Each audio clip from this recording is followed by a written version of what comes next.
Hi ನಮಸ್ಕಾರ. ಮಂಗಳವಾರ ಗಣೇಶ ಚತುರ್ಥಿ ಬಂದ್ರೆ ಮಿಸ್ ಮಾಡದೆ ಮಾಡಬೇಕು ಅಂತ ಹೇಳ್ತಾರೆ. ಅದಕ್ಕೋಸ್ಕರ ನಾನು ಕೂಡ ಇವತ್ತು ಮಾಡ್ತಾ ಇದ್ದೀನಿ. ತುಂಬಾ ಶ್ರೇಷ್ಠ ಅಂತೆ ಮಂಗಳವಾರ.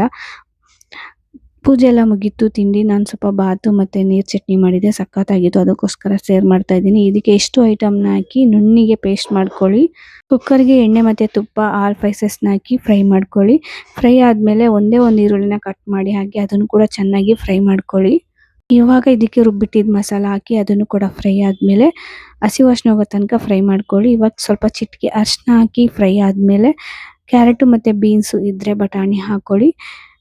ಫ್ರೈ ಆದಮೇಲೆ ಒಂದೇ ಒಂದು ಟೊಮೆಟೊ ಕಟ್ ಮಾಡಿ ಹಾಕಿ ಅದನ್ನು ಕೂಡ ಫ್ರೈ ಆದಮೇಲೆ ಮತ್ತು ಸ್ವಲ್ಪ ನೀರು ಹಾಕಿ ಸ್ವಲ್ಪ ಕುದಿಸಿ ಆಮೇಲೆ ರುಚಿಗೆ ತಕ್ಕಷ್ಟು ಉಪ್ಪನ್ನ ಹಾಕಿ ಸ್ವಲ್ಪ ಪ್ಲೇಟ್ನ ಮುಚ್ಚಿ ಎಣ್ಣೆ ಬಿಡೋ ತನಕ ಸ್ವಲ್ಪ ಕುದಿಸ್ಕೊಳ್ಳಿ. ಆಮೇಲೆ 1 ಲೋಟ ಅಕ್ಕಿಗೆ 2 ಗ್ಲಾಸ್ ನೀರು ಹಾಕಿ ಒಂದು ಕುದಿ ಬಂದಮೇಲೆ ಅಕ್ಕಿ ಹಾಕಿ. ನಾನಿಲ್ಲಿ 2.5 ಗ್ಲಾಸ್ ಅಷ್ಟು ನೀರನ್ನ ಹಾಕೊತಾ ಇದ್ದೀನಿ, ಯಾಕಂದರೆ ಮುದ್ದೆ ಥರ ಇದ್ದರೆ ನಮ್ಮ ಮನೆಯಲ್ಲಿ ತಿಂತಾರೆ.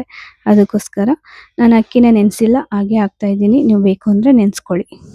ಕ್ಲೋಸ್ ಮಾಡಿ ಒಂದು 2 ವಿಸಿಲ್ ಕೂಸಿದ್ರೆ ಸಾಕು, ಸಖತ್ತಾಗಿರೋ ಬಾತ್ ರೆಡಿ ಆಗುತ್ತೆ. ಯಾರಿಗೆಲ್ಲ ಬಾತ್ ಬರಲ್ಲ ಮಾಡೋಕ್ಕೆ ಅಂತ ಈ ಥರ ಒಂದ್ಸಲ ಟ್ರೈ ಮಾಡಿ, ಖಂಡಿತ ಚೆನ್ನಾಗಿ ಬರುತ್ತೆ.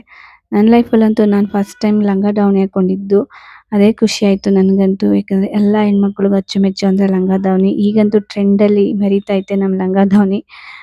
ಸೊ ನಾನು ಅದೇ ಖುಷಿಲಿ ಒಂದು ರೀಲ್ಸು ಕೂಡ ಮಾಡಿದೆ. ಇದಾಗಿತ್ತು ನನ್ನ ಮಿನಿ ವ್ಲಾಗ್. Thank you.